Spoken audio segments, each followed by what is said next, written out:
Sound take 7 action. दोस्तों, हाजिर हूं मैं आपके सामने एक नया ड्रामा का रिव्यू लेकर। जिस ड्रामा कहूं या फिर वेब सीरीज कहूं,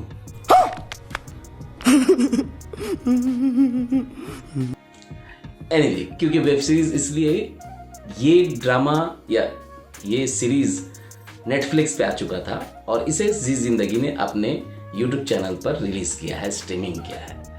जी हाँ दोस्तों, आपने सही अंदाजा लगाया। इस ड्रामे का नाम है बरज़ख और इसके मरकजी किरदार में हैं सलमान शाहिद साहब और फवाद खान, और फिर एक एम फवाद खान भी हैं। उसके अलावा आप लोगों की चहेती एक्ट्रेस सनम सईद। तो दोस्तों, इसका पहला एपिसोड आ चुका है। आइए सबसे पहले इसकी मुख्तसर कहानी पर नज़र डालते हैं। चूँकि पहला एपिसोड है, बहुत ज़्यादा कहानी खुल करके नहीं आई है। कैरेक्टर इस्टेब्लिश किए गए हैं पहले एपिसोड में, और एक छोटी सी कहानी नज़र आती है कि एक ज़फ़र खान है, वो लगभग 76 साल की उम्र पहुंच चुके हैं और वो एक रेस्टोरेंट चलाते हैं एक वैली में, और वहाँ पर सनम सईद भी या तो उनकी खिदमत कर रही हैं या जॉब कर रही हैं उनके साथ में। तो उनको ऐसा इल्हाम होता है, या फिर कहें तो कि उनकी मतलब ख्वाहिश जाग जाती है कि 76 साल की उम्र में कि वो एक बार फिर से तीसरी शादी करें, और वो भी उससे जो उनकी पहली मोहब्बत थी, जो अब इस दुनिया में नहीं है, लेकिन उनको यकीन है कि वो रूह आएगी और वो उनके साथ शादी करेंगे। ये बड़ी ही विचित्र और वाहियात बात की है आप। और वो दावत भी भेज देते हैं अपने 2 बेटों के पास में, जिसे वो जानते नहीं थे, शायद कभी मिले नहीं थे, ऐसा कहा जाता है। अभी क्लियर नहीं हुआ है, अगर कुछ गलती हो तो माजरत चाहूँगा। तो वो अपने बच्चों के साथ आते हैं और उस जगह पे जमा हुए हैं। बड़े बेटे के साथ थोड़ी सी अनबन होती है। छोटा बेटा जो है फवाद खान, उसके साथ में अभी वैसे कुछ रिलेशन बिल्ड नहीं हुए। तो फिलहाल ये लोग जमे हैं अपने अब्बा की शादी में। तो यही थी मुख्तसर कहानी दोस्तों।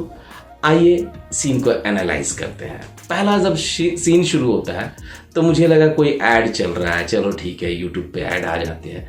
लेकिन नहीं दोस्तों, ये ऐड नहीं था। उम्मीद नहीं थी कि पाकिस्तानी ड्रामा में इस तरह के सीन देखने को मिलेंगे।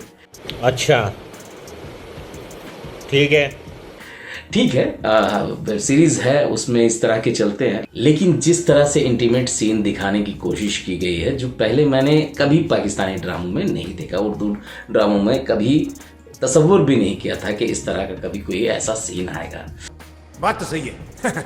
दौड़ना तो पड़ता है। तो वो पूरा एक मतलब 70-75 साल या 50 साल पहले की कहानी को जिस तरह से 16 mm में दिखाने की कोशिश की गई है, और वो उस ज़माने में ले जाते हैं वो फ्रेम रेट की वजह से। 16 mm होता है दोस्तों, जो आधे स्क्रीन पे आता है, मतलब बीच में ऐसे, और पीछे साइड में ब्लैक होता है।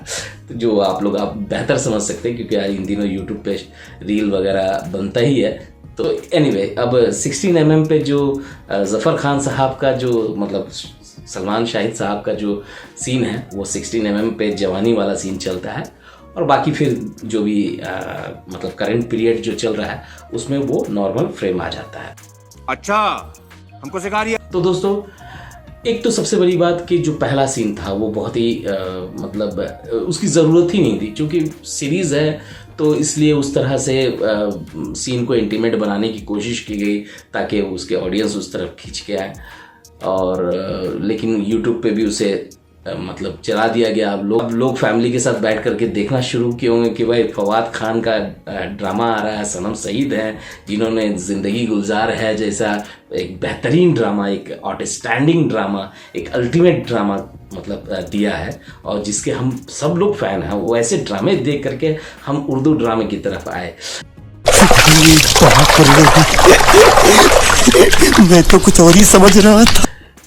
लेकिन उनका इस तरह से ड्रामा शुरुआत में ही ऐसा नज़र आएगा कि स्मार्ट टीवी पे हम जब बैठ के देख रहे हैं और फटाक से हमें चैनल चेंज करना पड़ा। कौन है ये लोग? कहाँ से आते हैं? बाकी बच्चे जो हैं वो स्मार्ट टीवी पे अपना जो भी तारक मेहता का उल्टा चश्मा देख रहे थे। तो एनीवे दोस्तों, ये थोड़ा सा आउट फील करा गया ये ड्रामा। उठा ले रे देवा, उठा ले रे बाबा। बात है दोस्तों, देखिए अभी पहला एपिसोड है इसलिए बहुत कुछ कहने की ज़रूरत नहीं है। अच्छा है बुरा है मैं नहीं कहूँगा, किसी ऐसे मतलब निष्कर्ष पे नहीं पहुँचूँगा, किसी अंजाम पे नहीं पहुँचूँगा कि कोई भी फैसला नहीं दूंगा कि भाई ये ड्रामा बेकार है या अच्छा है। लेकिन थोड़ा 1-2 एपिसोड आ जाए तो पता चलेगा कि कैसा है ये ड्रामा। लेकिन फ़िलहाल जो एब्स्ट्रैक्ट नज़र आ रहा है और मतलब जो कहानी में मतलब एक लाइन से एक लीनियर कहानी नहीं है, इलीनियर कहानी नज़र आ रही है। तो इस वजह से जो है मुझे लगता है कि ऑडियंस इसको शायद ही ज़्यादा उतना पसंद करे जितना पहले फवाद और सनम सईद के ड्रामे को पसंद किया गया। क्योंकि इसमें कहानी मतलब कभी फ्लैशबैक में जाती है, कभी वापस आ जाती है और पता भी नहीं चलता है। जो एक्सपेरिमेंट आजकल होते हैं, ठीक है, ऑडियंस बहुत शार्प हो गई है, बहुत सारी चीज़ें देखती है, उसको पता रहता है, लेकिन फिर भी कन्फ्यूज़न हम जैसे लोगों को भी हो जाता है। तो फिर आम ऑडियंस तो फिर उसको कैसे हजम करेगी मुझे नहीं मालूम।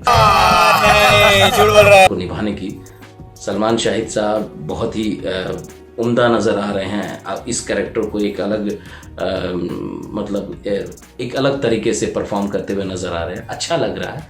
लेकिन इंटरेस्टिंग हो कि नहीं ये ड्रामा, ये आने वाले एपिसोड में पता चलेगा। वाह! लेकिन मैं उम्मीद करूंगा कि इतने बड़े स्टार के ड्रामे अगर हैं तो वो अच्छे हों ताकि हम कई हफ्ते इसे देखें, उस पर वीडियो बनाएं। और अगर एक तो पहली बात तो ये है कि जी ज़िंदगी इस तरह के एक्सपेरिमेंट करता है कि वो शायद ऑडियंस को समझ नहीं पा रहा है। जो इस तरह के ड्रामे लेके आ रहा है, अब्दुल्लापुर का देवदास लेकर के आया, 12 या 13 एपिसोड में उसे बंद करना पड़ा। अभी ये ड्रामा आया है जो थोड़ा सा मुझे लग रहा है कि मतलब उतना ज़्यादा वो नहीं अपनी रंग जमा पाएगा। लेकिन देखते हैं आने वाले टाइम में। लेकिन जी वालों को समझना चाहिए ऑडियंस क्या चाहती है, ऑडियंस की पसंद क्या है। और ऐसा ना हो कि आप एक्सपेरिमेंट के नाम पर कुछ ऐसा देते जाएं कि उसे आम ऑडियंस पसंद नहीं कर पाए। ख़ास ऑडियंस भी, कहानी में आप इतना एक्सपेरिमेंट कर देंगे कि उसे समझने में ध्यान ज़्यादा जाएगा और पता चला इधर का सीन निकल गया, फिर वापस से रिवाइंड करके देखना पड़ जाता है कई बार। हमारे मतलब आपको मत सिखा। अब देखिए दोस्तों, एक 76 साल की उम्र के ज़फ़र खान साहब को सुर चढ़ गया है कि उनको अपनी महबूबा से शादी करनी है जिसे वो 50 साल पहले मोहब्बत करते थे और जो इस दुनिया में नहीं है। लेकिन वो कहते हैं कि उसकी रूह आएगी और उससे शादी करेंगे वो, और बेटों को भी बुला लिए। ये बेटे भी कहीं इनकी तरह पागल तो नहीं है कि अपने बाप की तीसरी शादी को सेलिब्रेट करने आए हैं। अब जो भूत से शादी करने वाला है, मतलब रूह से शादी करने वाला है, समझ में नहीं आता कि बेटे क्यों ऐसा, कैरेक्टर क्या है बेटों का, या फिर किस मकसद से वो आए हैं। ये तो आने वाले एपिसोड में पता चलेगा, देखते हैं। मस्त जोक मारा रे, ये हंस रहे हलकट हंस। तो एनीवे चलिए, मेरी वेल विशेस हैं कि ये ड्रामा अच्छा हो। तो यही बातें थी दोस्तों इस ड्रामे की, इस एपिसोड की, इसलिए बहुत ज़्यादा लंबा नहीं करूँगा। और आपकी तरह मुझे भी इंतज़ार है, आप भी इंतज़ार कीजिए कि ये ड्रामा अच्छा हो, अच्छे एपिसोड आए और हमारा एंटरटेनमेंट हो। तो इसी तरह की बातें हैं दोस्तों। मैं मिलता हूँ आपको अगले वीडियो में, तब तक के लिए अलविदा, अपना ख्याल रखिए, लव यू ऑल।